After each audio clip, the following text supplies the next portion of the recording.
Hello. Yes प्रार्थना, आवाज आ रही है? Yes, sir. So this is your tutorial class end of antenna and wave propagation. तो ट्यूटोरियल मैंने शेयर किया है, दिख रहा है आपको? Yes, sir. ओके। अभी आपने ही ज्वाइन किया, बाकी बच्चों ने भी ज्वाइन नहीं किया है, तो ज्वाइन कर लेते हैं, फिर स्टार्ट करता हूँ। मैं 1-2 मिनट वेट कर लेता हूँ, ठीक है? Okay, sir. Okay, sir.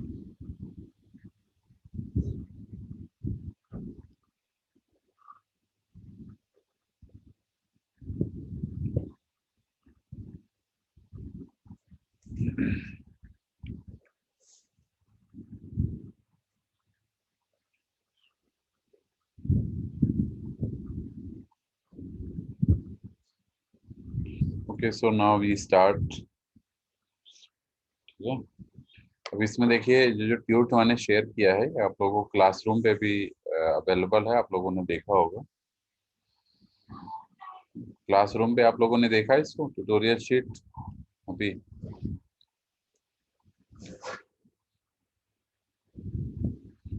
Hello. Yes, sir. अभी नहीं देखा है. क्लासरूम पे से देखिए कि ट्यूट शीट में शेयर किया हूँ, ठीक है? इसको विजिट करिए, इसको सॉल्व करना Okay, sir. शुरू करिए, क्योंकि जैसे जैसे पढ़ाया जा रहा है इसको आपको रेगुलर वे में सॉल्व भी करना है, ठीक है? क्लियर? Yes, sir. ओके, सो अब हम स्टार्ट करते हैं इसको। I think few students have joined now. So now we can start the session.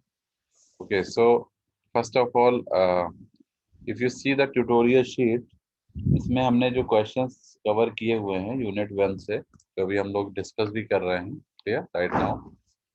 इसमें आपके पहले तो हमने कुछ क्वेश्चंस वेक्टर के दिए हुए हैं। Vector, you all know about vector, dot product, cross product, clear, and vector addition, vector multiplication, clear. So इस पे बेस्ड कुछ क्वेश्चंस हैं। Out of total questions means total questions are around 17, clear. 17 में से हमने 3 क्वेश्चंस आप vectors के हैं, ठीक है, सिंपल वेक्टर्स के। उसके बाद जो क्वेश्चन 4 से स्टार्ट हो रहा है, that are basically your different coordinate systems पे हमारे कुछ क्वेश्चंस, क्लियर, जिसमें आपका सिलेंड्रिकल कार्टेशियन जो अभी हम लोग डिस्कस कर रहे हैं, और उसका आपस में क्या कनेक्शन, लिंक कैसा है, कन्वर्जन कैसे करते हैं, ट्रांसफॉर्मेशन कैसे करते हैं, तो इस पे हमारे क्वेश्चन है, ठीक है। तो हम लोग पहले तो वेक्टर्स के क्वेश्चन देख लेते हैं कि how we can solve the questions of vectors, ठीक है। तो जैसे पहला क्वेश्चन आपको दिख रहा होगा, unit vector is given as this. एक यूनिट वेक्टर आपको यहाँ पे गिवन है, इसकी वैल्यू आपको दिख रही होगी 0.4 ax cap plus 0.8 ay cap plus c az cap, clear. So calculate the value of c, ये जो c आपको दिख रहा है इसकी वैल्यू आपको निकालनी है, and also the cosine of the angle which this vector makes with the x axis. Cosine of the angle निकालना है जो कि ये यूनिट वेक्टर बना रहा है किसके साथ, एक्स एक्सिस के साथ। तो कैसे सॉल्व करेंगे इसको, कौन बताएगा? पहली बात तो आपको ये देखना है कि इसको हमने यूनिट वेक्टर बोला हुआ है, तो इसका जो मैग्नीट्यूड अगर हम निकालेंगे, क्योंकि आपको पता है कि यूनिट वेक्टर का मैग्नीट्यूड 1 होता है, ठीक है। तो सबसे पहले हम इस पे काम करेंगे। ये एक यूनिट वेक्टर दिया है, इसको हम सपोज ए मान लेते हैं, suppose this vector is a, ठीक है। इसको अगर हम ए ले लेते हैं, सपोज ये हमारा जो यूनिट वेक्टर है इसको हम ए मान लेते हैं, ठीक है। और यूनिट वेक्टर है चूंकि ये, तो इसका मैग्नीट्यूड 1 होगा। तो अगर हम दोनों साइड इसको मैग्नीट्यूड लेते हैं, इधर भी आपको मैग्नीट्यूड लेना पड़ेगा according to the property of the unit vector that magnitude is 1. So ये mod a आपका जो है ये इधर तो 1 हो जाएगा, और राइट साइड में आपका जो है कंपोनेंट ये ax cap plus ay cap plus az cap, ये कौन से कंपोनेंट है, किस कोऑर्डिनेट के, रेक्टेंगुलर कोऑर्डिनेट के। तो इसका आप मॉड निकालेंगे तो मॉड क्या आएगा, under root of x square plus y square plus Z square. X square का मतलब सिंपली 0.4 का स्क्वायर, ठीक है, 0.4 का स्क्वायर प्लस 0.8 का स्क्वायर। दिख रहा है सभी को जो मैं कर रहा हूँ इसमें? Yes, sir. ठीक है, प्लस सी स्क्वायर, ये आ जाएगा। ठीक है, तो अब आप इसको सॉल्व करके सी की वैल्यू निकाल लेंगे, बताइए सी आ जाएगा। यहाँ से इसको आप दोनों साइड स्क्वायर कर देंगे तो इधर हो जाएगा 1 इज इक्वल टू 0.4 स्क्वायर, इधर से अंडर रूट हट जाएगा, तो 1 is equal to 0.4 square plus 0.8 square plus c square. तो सी स्क्वायर की वैल्यू निकल आएगी, मतलब सी की वैल्यू निकल आएगी यहाँ से, ये जो सी निकालना है, बताइए। Yes, sir. आ जाएगी। इसके बाद हमको क्या निकालना है इसमें, cosine of the angle which this vector makes with the x axis. तो कोसाइन ऑफ द एंगल कैसे निकलेगा, कोसाइन ऑफ द एंगल कैसे निकालेंगे।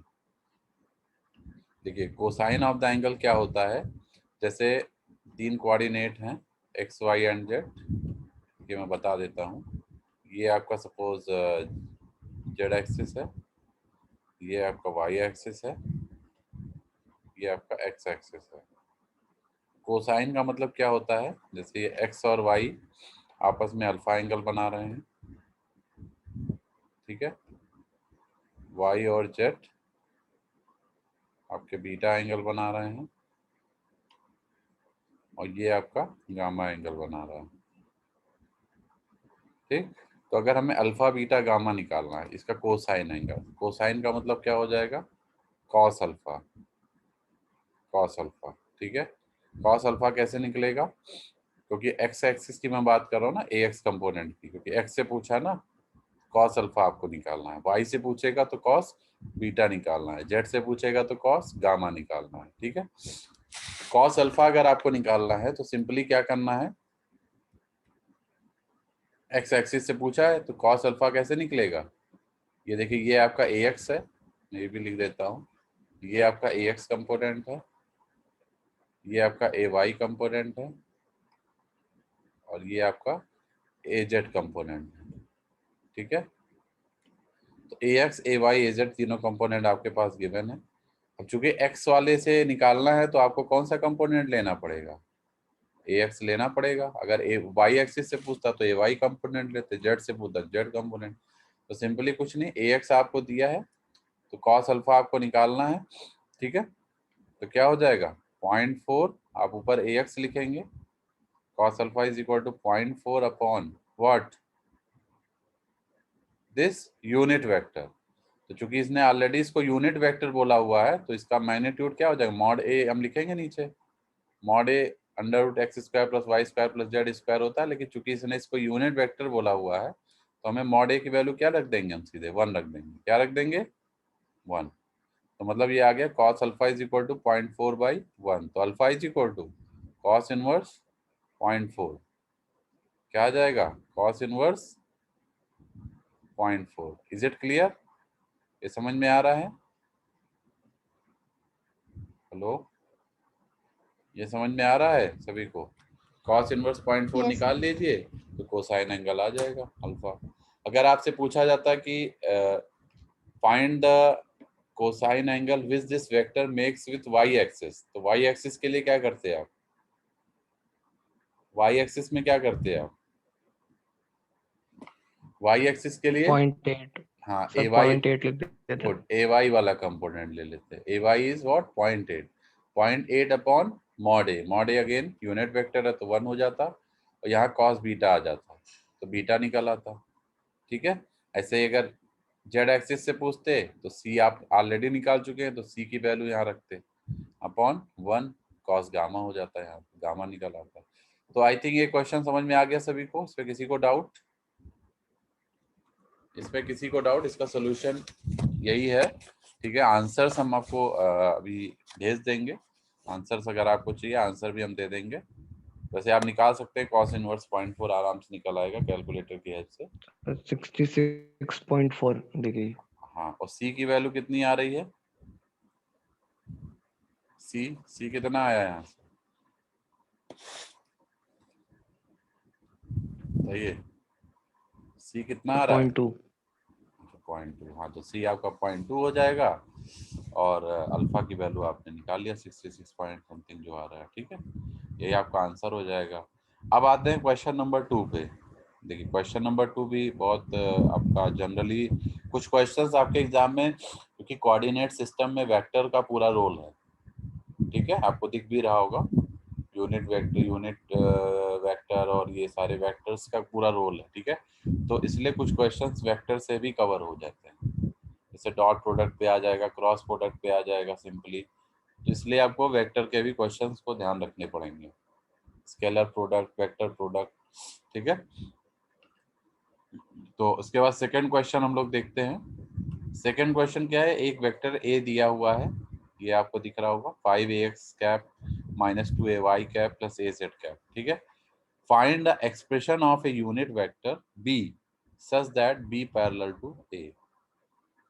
एक एक्सप्रेशन निकालना है यूनिट वेक्टर b का such that b parallel to a। कैसे निकालेंगे? तो सबसे पहले, चूंकि इसने बोला ही है, ऑलरेडी बोला है कि जो भी b है हमारा b वेक्टर वो एक यूनिट वेक्टर है, तो उसका मैग्नीट्यूड तो 1 होगा। ये बात तो सबको समझ में आ रही है। तो सबसे पहले हम एक b वेक्टर ले लेते हैं। ठीक है, देखिए मैं नोट करके दिखाता हूँ। क्योंकि इसने बोला है कि एक वेक्टर b है जो कि a वेक्टर के पैरेलल है। ठीक है, तो अब पहले तो ये पैरेलल वाली कंडीशन को हमको दिखाना है कि कैसे कोई वेक्टर किसी के पैरेलल हो सकता है। पैरेलल का मतलब क्या होता है? कोई बताएगा पैरेलल का मतलब क्या होता है? जैसे मान लीजिए मैं आपको दिखाता हूँ, ये हमारा एक्स वाई जेड है। ठीक है, ये हमारी जेड एक्सिस है, ये हमारी वाई एक्सिस है, ये हमारी एक्स एक्सिस है। ठीक है, ये हमने वेक्टर कोऑर्डिनेट पॉइंट ड्रॉ किए हैं किसके लिए? एक वेक्टर ए के लिए सपोज ड्रॉ किए हैं। किसके लिए ड्रॉ किए हैं? ए वेक्टर के लिए फॉर एग्जांपल। ठीक है, तो इसको मैं लिख सकता हूँ, इसके जो यूनिट वेक्टर्स होंगे ए वेक्टर के वो क्या होंगे? इस डायरेक्शन में ए जेड होगा, इसके यूनिट वेक्टर इस डायरेक्शन में ए वाई होगा, इसका यूनिट वेक्टर इस डायरेक्शन में ए एक्स होगा। Is it clear? समझ में आ रहा है? ऐसे ही इसने बोला एक बी वेक्टर भी है जो कि यूनिट वेक्टर है एग्जैक्टली, तो वो अगर हम उसके भी कोऑर्डिनेट ड्रॉ करें जो कि ए के पैरेलल है, तो ए के पैरेलल का मतलब है कि जेड एक्सिस के पैरेलल जेड होगा, वाई के पैरेलल वाई आएगा, एक्स के पैरेलल एक्स होगा। किसके लिए? बी वेक्टर के लिए। तो उसने ऑलरेडी बोला हुआ पैरेलल है।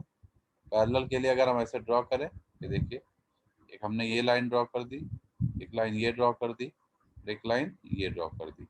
ये समझ में आ रहा है? देखिए जेड एक्सिस के साथ जेड वाला पैरेलल हो गया, वाई के साथ वाई पैरेलल हो गया और एक्स के साथ एक्स पैरेलल हो गया। क्लियर? इसको हम लिख सकते हैं बी जेड, लिखना चाहें तो आप, ये बी जेड हो गया, क्योंकि बी वेक्टर के लिए लिख रहे हैं। ये आपका बी वाई हो गया, सॉरी ये आपका हो जाएगा बी वाई। ठीक है, और ये आपका हो जाएगा बी एक्स। क्लियर? तो कहने का मतलब है कि दो वेक्टर अगर पैरेलल हैं तो उनके यूनिट वेक्टर्स आपस में क्या होंगे? एक तरह से बराबर होंगे। क्या होंगे? बराबर होंगे। क्लियर? तो यूनिट वेक्टर्स बराबर होंगे, इसका क्या मतलब है? पहले तो हम बी वेक्टर लिख लेते हैं, तो उसने बोला एक बी वेक्टर, तो हम बी वेक्टर लिख लेते हैं। Let a B vector is B is equal to what? एक वेक्टर बी हम ले लेते हैं, बी वेक्टर की वैल्यू क्या है? B x, B X what?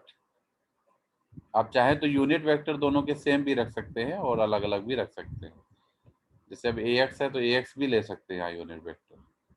ठीक है, कोई दिक्कत नहीं हो, चाहे तो बी एक्स भी लिख सकते हैं, उससे भी कोई दिक्कत नहीं होगी। दोनों के यूनिट वेक्टर सेम होंगे क्योंकि ए एक्स बी एक्स बराबर ही होगा, ये ध्यान रखिएगा, क्योंकि दोनों पैरेलल हैं।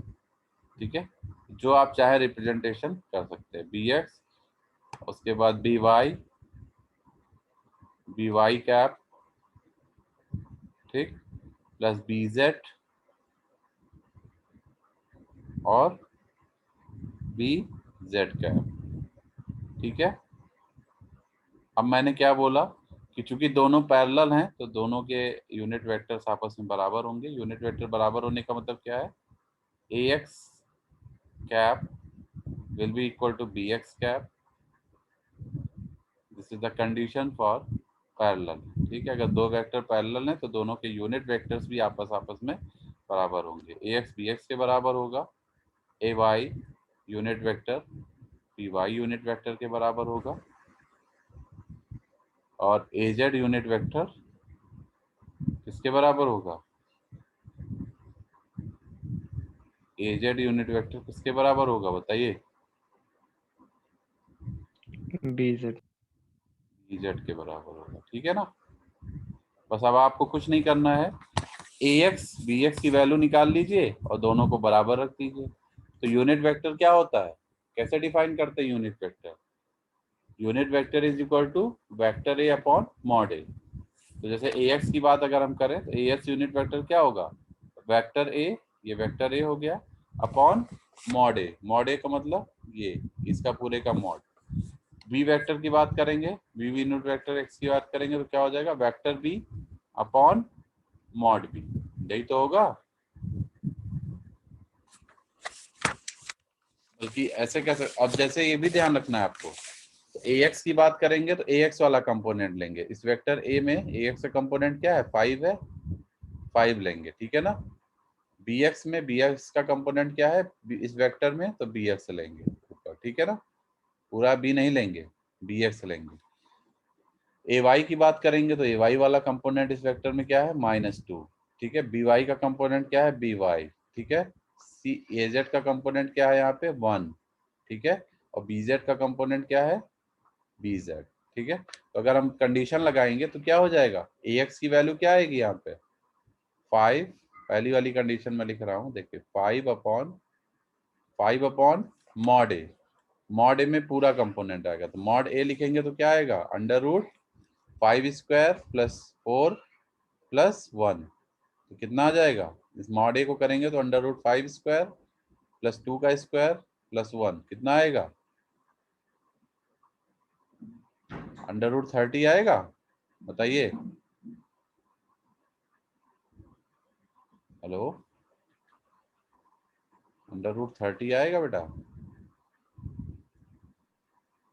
ये हो गया 5/√30 is equal to, B X की बात करेंगे, बी एक्स का कंपोनेंट बी एक्स है, यहाँ से बी एक्स लिख लीजिए, अपॉन नीचे मॉड बी आएगा, और मॉड बी क्या होगा, 1 होगा, क्योंकि इसने ऑलरेडी इसको बी वेक्टर को यूनिट वेक्टर बोला हुआ है, तो इसका मैग्नीट्यूड क्या होगा, मॉड बी 1 होगा, यहाँ से बी एक्स निकल आएगा, बताइए, hello, hello, hello, yes sir, 5 जाएगा। बी एक्स आ जाएगा, हाँ सर। गुड। ऐसे ही बी वाई निकालना है, तो बी वाई निकालने के लिए क्या करेंगे, सिमिलर प्रोसेस, ठीक है। सिमिलर मतलब अगेन ए वाई कंपोनेंट लेंगे, तो ए वाई कंपोनेंट क्या है, -2 अपॉन मॉड ए आपका वही रहेगा √30, ठीक है, √30 is equal to what, is equal to B Y upon mod B again 1 होगा क्योंकि यूनिट वेक्टर है, तो यहाँ से बी वाई निकल आएगा। सिमिलरली आप बी जेड निकाल सकते हैं, बी जेड निकालने के लिए क्या करना पड़ेगा, A Z component, A Z आपका है 1 अपॉन मॉड ए √30, ठीक है, is equal to B Z upon 1, ठीक है। तो आपके पास यहाँ से बी जेड आ जाएगा, यहाँ से बी वाई आ जाएगा और यहाँ से बी एक्स आ जाएगा। जब b x b y b z आ जाएंगे, तीनों वैल्यू आप इस बी वाले वेक्टर में रख देंगे यहाँ पे अप्रोप्रिएट प्लेसेस पे, तो आपको बी वेक्टर मिल जाएगा। यही आपसे पूछा था, find the expression of a unit vector B, B vector निकल आएगा। समझ में आ गया ये? हेलो, ये समझ में आ यस गया? सर, आगे हूँ। किसी को कोई डाउट? बाकी जो बच्चे हैं उनमें किसी को कोई doubt? Raksha Singh, roll number 95, are you there? Yes, so I am. So ये कोई डाउट नहीं है, क्लियर है। क्लियर हो गया ये? Yes sir. ओके। बाकी किसी स्टूडेंट को कोई डाउट? रोशनी दुबे 99 रोल नंबर। ये सब क्वेश्चन पेपर में आए हुए हैं केटीयू एग्जाम में। ये जो क्वेश्चंस मैं करा रहा हूँ ये सब ऑलरेडी ईएमएफटी के मतलब इस पेपर में आ चुके हैं, ठीक है? तो ये इंपॉर्टेंट क्वेश्चन है, ध्यान रखिएगा, ऐसे ही आते हैं पेपर में क्वेश्चन वेक्टर से, ठीक है? बहुत इजी है, कोई टफ नहीं है, आपको दिख रहा होगा। So easy questions are there, ठीक है? अब हम लोग आते हैं थर्ड क्वेश्चन पे। थर्ड क्या है? फाइंड द एंगल बिटवीन, एक वेक्टर ए दिया है is equal to 5.8 A Y cap plus 1.55 A Z cap, and B vector दिया है -6.93 A Y cap plus 4 A Z cap. इन दोनों के बीच एंगल निकालना है using both dot product and cross product. Dot and cross product आप लोग को पता है? बताइए। अभी हमने आपको कोऑर्डिनेट सिस्टम में कन्वर्जन में भी बताया है। डॉट प्रोडक्ट और क्रॉस प्रोडक्ट में मेनली एक चीज का ध्यान रखना होता है कि जो यूनिट वेक्टर्स का जो मल्टीप्लिकेशन होता है उसको आपको ध्यान रखना है। तो जैसे डॉट प्रोडक्ट में आपको पता है सिंपली ए डॉट बी अगर हम कर रहे हैं मॉड ए मॉड बी कॉस थीटा होता है, ठीक है? और आपको ये ध्यान रखना है जो थीटा एंगल होता है वो ए और बी के बीच का एंगल होता है, ठीक है? तो ए और बी के बीच का एंगल अकॉर्डिंगली दिस क्वेश्चन, जो यहाँ पे ए वाई कंपोनेंट है और यहाँ भी ए वाई ए जेड दोनों ए एक्स कंपोनेंट दोनों में 0 है। ए एक्स तो दिख ही नहीं रहा होगा, इस ए वेक्टर में भी ए एक्स नहीं है, तो बी वेक्टर में भी ए एक्स नहीं है, बी एक्स नहीं है, तो आपको कोई दिक्कत नहीं है, ठीक है? तो एक्स कंपोनेंट तो है ही नहीं, केवल ए वाई और ए जेड एग्जिस्ट कर रहा है, तो बहुत आसान हो गया आपके लिए थोड़ा सा। आपको ध्यान क्या रखना है कि जैसे डॉट प्रोडक्ट जब यूनिट वेक्टर्स का करते हैं, जैसे ए एक्स का ए एक्स से होगा, ठीक है? ए बी एक्स का बी एक्स से होगा, या ए जेड का ए जेड से होगा, ठीक है? क्लियर? ए वाई का ए वाई से, ए जेड का ए जेड से, ए एक्स का ए एक्स से। तो ए एक्स के बीच में एंगल कितना होगा? 0 डिग्री। क्या होगा? 0 डिग्री, ठीक है? बी एक्स और ए वाई का ए वाई से करेंगे तो एंगल कितना होगा? क्योंकि दोनों ए वाई है तो दोनों पैरेलल लाइंस है, तो दोनों के बीच में एंगल कितना होगा? 0 डिग्री। ऐसे ए जेड का ए जेड से करेंगे, अगेन एंगल कितना होगा? 0 डिग्री। लेकिन अगर आप ए एक्स का ए वाई से करते हैं, ए एक्स यूनिट वेक्टर का डॉट प्रोडक्ट ए वाई से करते हैं, ए एक्स ए वाई के साथ कितने एंगल से अटैच होगा? 90 डिग्री एंगल से, ठीक है? ऐसे ही ए एक्स का ए जेड से करेंगे कि आपको पता है ना एक्स वाई जेड तीनों कोऑर्डिनेट एक्सिस 90 डिग्री पे प्लेस होती है एक दूसरे से। ए वाई का ए जेड से करेंगे तो फिर थीटा 90 डिग्री हो जाएगा। तो जैसे डॉट प्रोडक्ट क्या होता है? मॉड ए एक्स कॉस थीटा। तो जैसे हम ए एक्स डॉट ए एक्स कर रहे हैं तो मॉड ए एक्स कॉस 90, सॉरी कॉस 0, क्योंकि एक्स ए एक्स के बीच में 0 डिग्री, कॉस 0 1 हो जाएगा।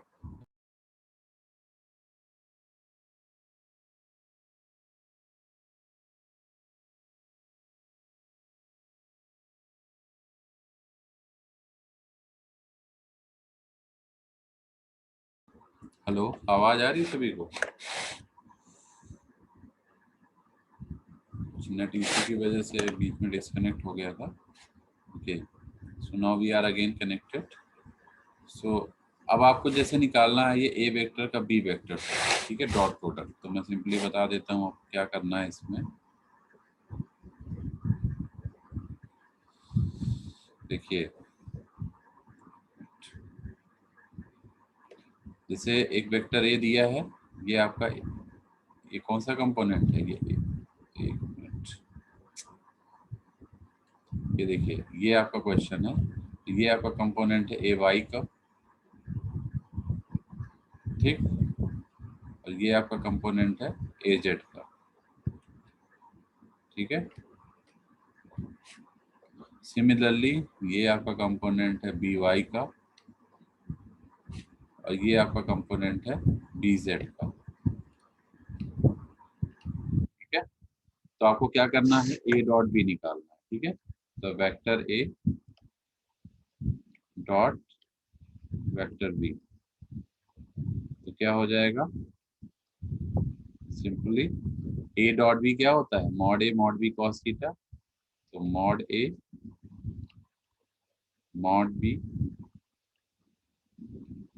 कॉस थीटा, ठीक है। मॉड A निकालने के लिए क्या करेंगे आप, इसका मॉड ले लेंगे इस पूरे वेक्टर का, ठीक है। तो मॉड क्या हो जाएगा, ये vector under root x square, X का कंपोनेंट तो है नहीं, तो under root Y square plus Z square हो जाएगा, वाई इज 5.8, तो 5.8 का स्क्वायर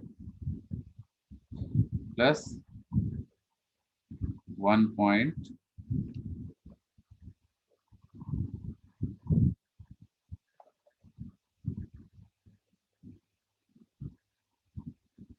1 पॉइंट क्या हो जाएगा यहाँ पे 5 का स्क्वायर, ठीक है। ऐसे ही मॉड बी निकालेंगे, मॉड ए हो गया, मॉड बी निकालेंगे तो क्या हो जाएगा -6.93 का स्क्वायर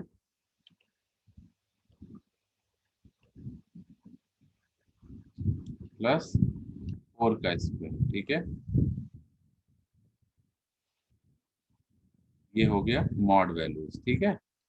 इसी और कॉस थीटा आ जाएगा, कॉस थीटा, थीटा हम लोग को निकालना है, ठीक है। और इधर जो ए डॉट बी है, ये क्या होगा, इन दोनों का डॉट प्रोडक्ट, ठीक है। तो इन दोनों का डॉट प्रोडक्ट अगर आप करेंगे तो क्या आएगा, सिंपली ए वाई का इससे मल्टीप्लाई होगा इस कंपोनेंट से, और ए वाई का एजेड से भी होगा, ऐसे ही एजेड का इससे होगा, एजेड का। तो मैंने अभी बताया ना, डिसिमिलर जो कंपोनेंट है वहाँ पे उसमें 90 डिग्री एंगल पे हैं, तो वो जीरो हो जाएंगे, केवल सिमिलर कंपोनेंट एग्जिस्ट करेंगे, मतलब ए वाई को ए वाई से करेंगे तो आपका एग्जिस्ट करेगा, ठीक है, क्योंकि दोनों बीच में जीरो आएंगे। तो 5.8 का -6.93 से मल्टीप्लाई होगा, ठीक है। 5.8 का इससे मल्टीप्लाई होगा -6.93 से प्लस प्लस क्या होगा, ये जो एजेड है एजेड का मल्टीप्लाइज होगा, तो 1.55 का 4 से होगा, 1.55 का इससे होगा 4 से होगा, ठीक है। इसको आप सॉल्व कर लेंगे तो आपको क्या मिल जाएगा, थीटा मिल जाएगा। Are you getting my point, hello hello hello, class आवाज आ रही है, हेलो, यस सर आ रही है। ये समझ में आ रहा है, cos थीटा निकल जाएगा यहाँ से, थीटा की वैल्यू डॉट प्रोडक्ट से, Yes, sir. ऐसे ही क्रॉस प्रोडक्ट Mm-hmm. निकालना है। क्रॉस प्रोडक्ट निकालने के लिए क्या करेंगे, अब ये डॉट प्रोडक्ट से थीटा आ जाएगा, क्रॉस प्रोडक्ट से थीटा कैसे निकालेंगे,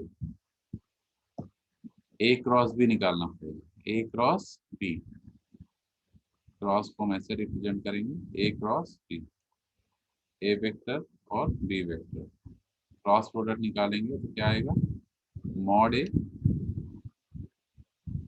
मॉड बी साइन थीटा, ठीक है, मॉड ए मॉड बी साइन थीटा, ठीक है। और एक यूनिट वेक्टर, एक कैप भी आता है, ये वेक्टर कैप, यहाँ साइन थीटा, एक यूनिट वेक्टर का कैप भी आएगा, जैसे एन कैप हम ले लेते हैं।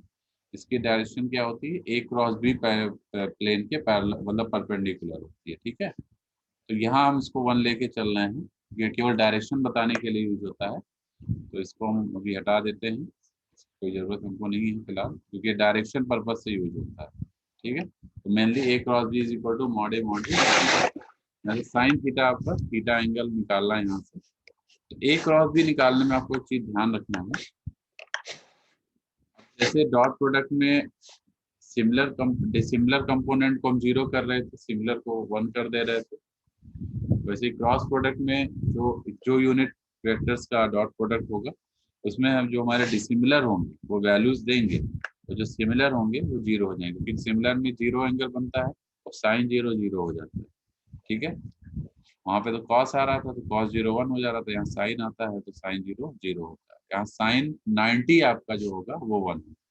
ठीक है, पहली बात तो ये देखना, जैसे क्रॉस प्रोडक्ट में हम क्या करते हैं, इस तरीके से आपको ध्यान देना। कहने का मतलब है कि अगर ये हमारा ax है, यहाँ ये y है,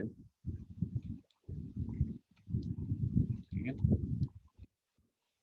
ये आपका az है, ठीक है, ax ay और az कैसे मल्टीप्लाई होगा, जब यूनिट वेक्टर ax का ay से मल्टीप्लाई होगा, आपको क्लॉकवाइज चलना है, एंटी क्लॉकवाइज जाएंगे तो नेगेटिव हो जाएगा। ठीक है, ax क्रॉस ay करेंगे यूनिट वेक्टर तो आपको az मिलेगा, ay क्रॉस az करेंगे, ay क्रॉस az तो आपको ax मिलेगा।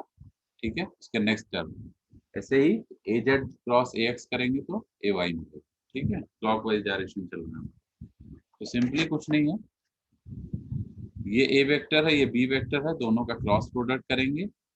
ठीक है, लेफ्ट साइड में तो क्रॉस प्रोडक्ट में आपको यही ध्यान रखना है, ए वाई का जब ए वाई से होगा तो 0 हो जाएगा, इस ए वाई का जब ए जेड से होगा तो कितना आएगा, ए वाई ए जेड से होगा तो ए एक्स आएगा, तो 5.8 क्रॉस 4 ए एक्स हो जाएगा। ठीक है, ऐसे ही 1.55 ए जेड है, इसको जब ए वाई से करेंगे तो कितना आएगा, ए जेड को ए वाई से करेंगे, उल्टा चलेंगे तो माइनस क्या आ जाएगा, माइनस ए एक्स आ जाएगा। ठीक है, ऐसे ही ए जेड को ए जेड से करेंगे तो 0 हो जाएगा। इसी चीज को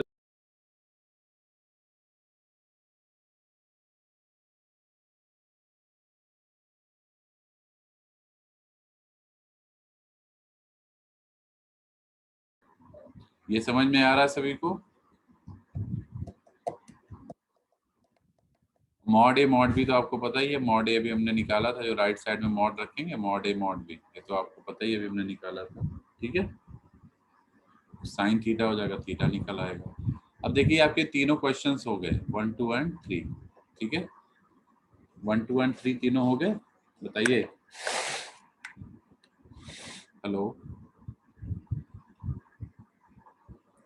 मैं पहले अटेंडेंस ले लेता हूँ आप लोग की, सभी लोग जरा कनेक्ट हो जाइए तो।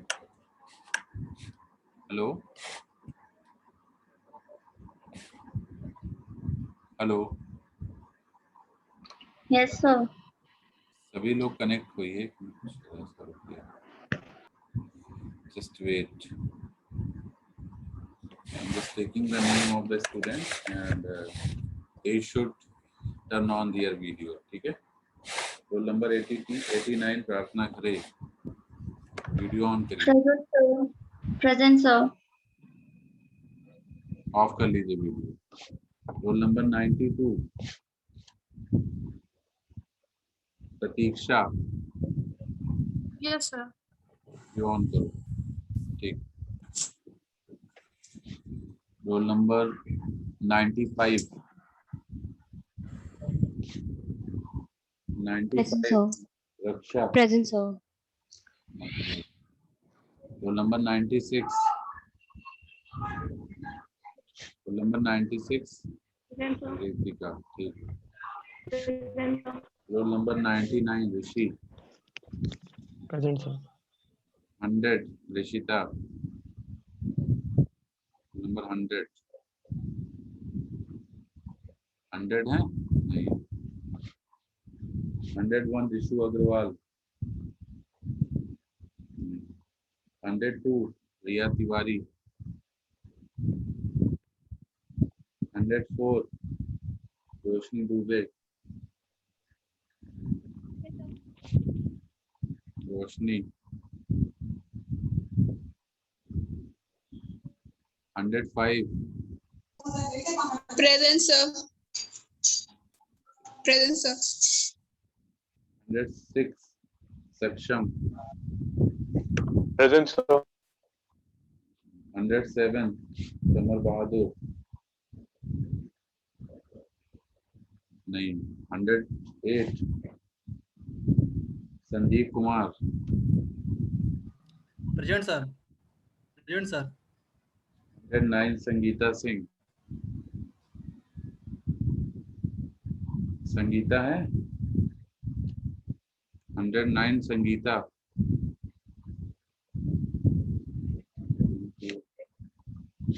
Sangeeta Singh,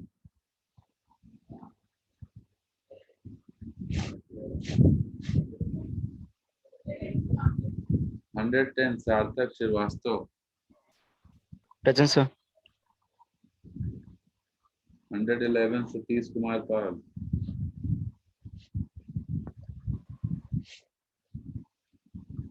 Satish,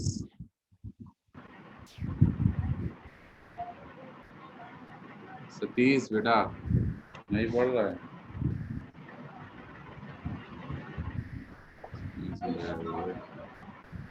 okay 113 Saumya Dubey, Present, sir.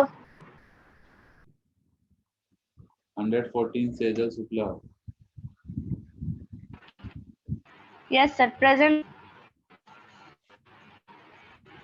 115 Shagun Singh, 115 Shagun, 116 Shambhavi Singh, Shambhavi,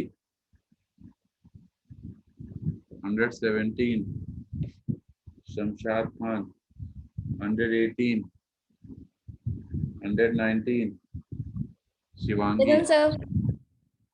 Present, sir. 120 Shivangi Srivastava, 121 Shobhit Gupta, Present, sir. Sir, 94 present. 94 Rachita Srivastava, Yes, sir, present.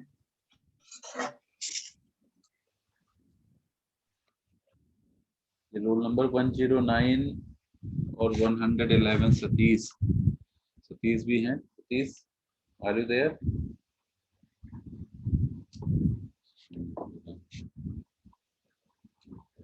ठीक है, मैं आगे इसमें शेयर कर रहा हूँ फिर से अगेन। ओके सो 3 क्वेश्चंस हमारे हो गए हैं इसमें, ठीक है। अब हम आते हैं 4th वन पे। 4th वन से आपका कोऑर्डिनेट सिस्टम पे, ट्रांसफॉर्मेशन पे बेस्ड क्वेश्चंस है। जैसे डिटरमाइन बी वेक्टर आपको गिवन है, किस कोऑर्डिनेट में दिया हुआ है बी वेक्टर? तो बी वेक्टर किस कोऑर्डिनेट में दिया हुआ है, कौन बताएगा? हेलो, आवाज आ रही है बेटा सभी को? एक बी वेक्टर गिवन है, किस कोऑर्डिनेट में दिया हुआ है? आर थीटा फाई कोऑर्डिनेट्स में है। आर थीटा फाई किस कोऑर्डिनेट में आता है? स्फेरिकल, सिलेंड्रिकल या कार्टेशियन? स्फेरिकल में आता है ना ये, Spherical. तो किसमें कन्वर्ट करना है? कार्टेशियन कोऑर्डिनेट में। किसमें कन्वर्ट करना है? कार्टेशियन में। मतलब कार्टेशियन के कोऑर्डिनेट पॉइंट क्या होते हैं? X Y Z. R theta phi को एक्स वाई जेड में कन्वर्ट करना है। कैसे कन्वर्ट करेंगे? आज ही मैंने आप लोग को बताया था।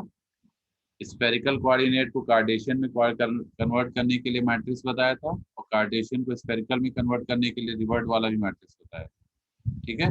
तो मैं आपको अभी तो आपको शायद लर्न नहीं होगा, वो आपको एक बार दिखा देता हूँ वो पीडीएफ दोबारा, क्योंकि उसी से क्वेश्चन सॉल्व होगा। आपको कार्टेशियन